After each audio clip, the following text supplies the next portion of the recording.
If you haven't caught on yet, this cycle has been all about well-timed rotations.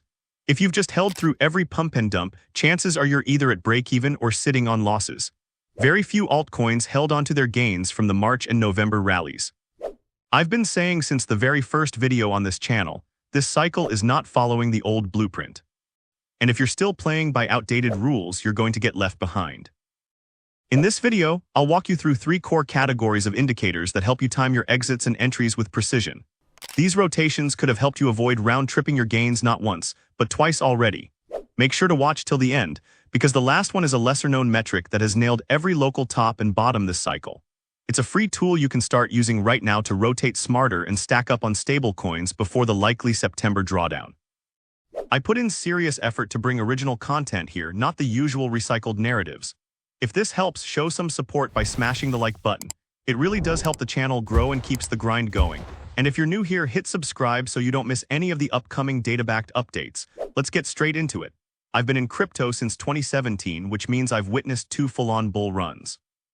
And if you've been around as well, you know this cycle has been extremely underwhelming so far.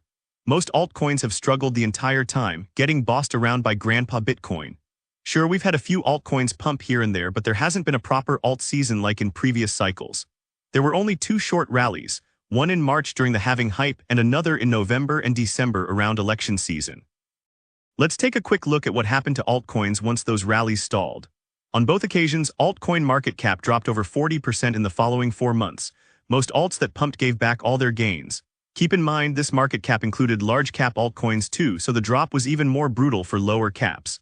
Most of them fell 70 to 80% from the top. That's exactly why I keep stressing the importance of scaling out into strength this cycle. It's also why I completely stopped buying lower cap coins after selling some during that December rally. This cycle is different, and I'm not willing to park serious money into low caps and just wait for face-melting rallies like 2017 or 2021.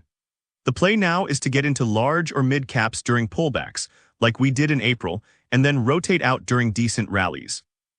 Now that we've covered the setup, let's get into the actual indicators I use to avoid exiting altcoins too early or too late.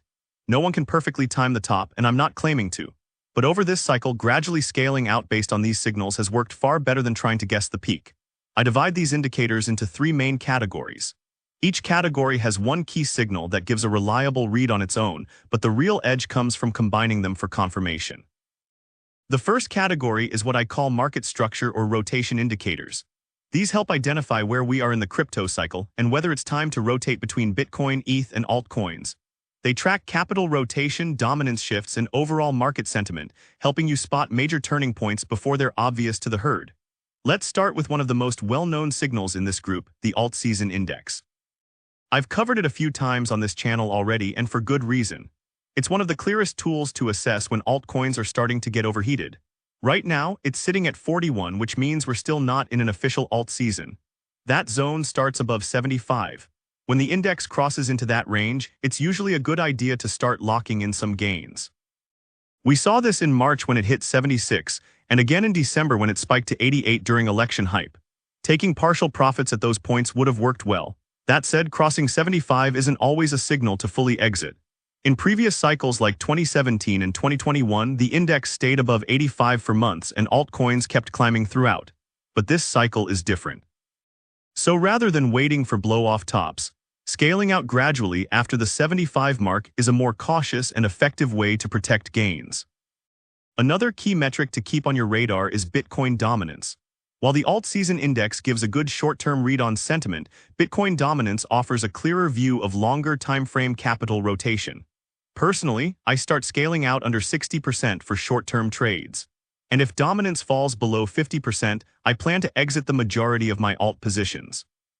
One of the indicators that helped me exit near the local top during the election hype was open interest dominance. It acts as a powerful caution flag, especially when altcoin open interest starts climbing faster than spot demand. We saw this setup play out both in March and December rallies.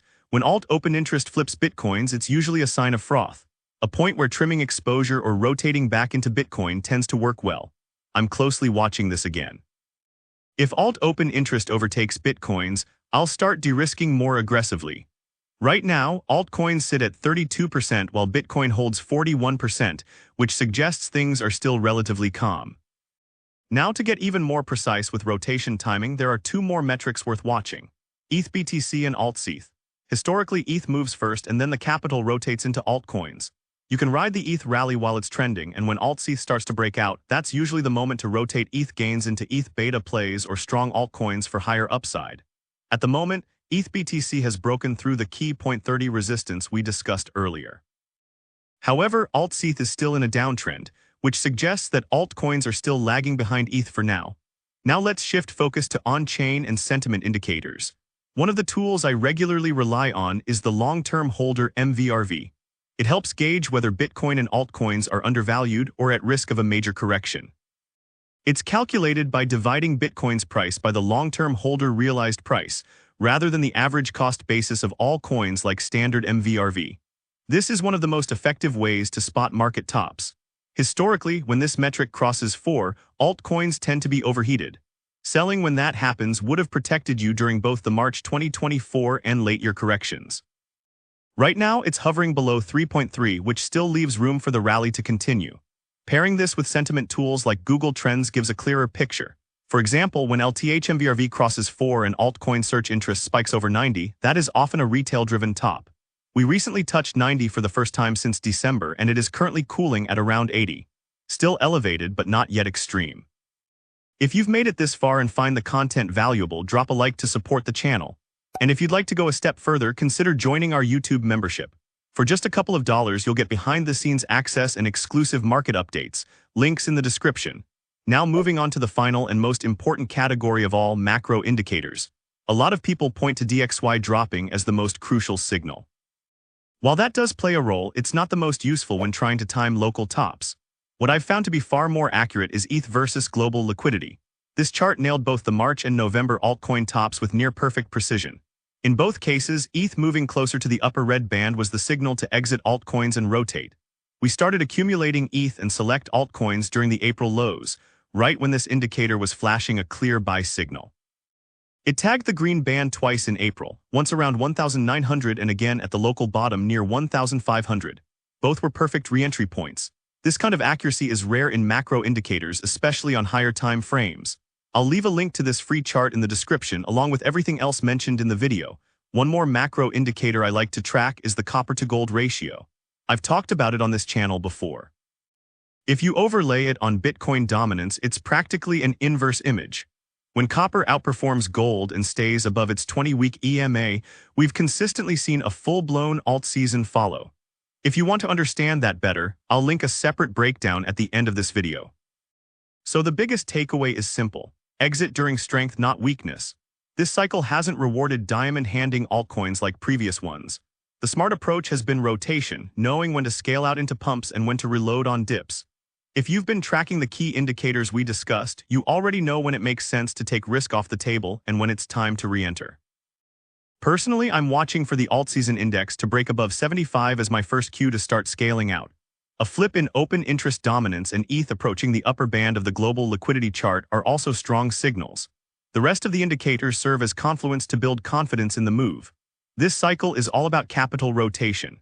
If you're still stuck in the old just hodl mindset, you'll likely miss the best windows to lock in gains.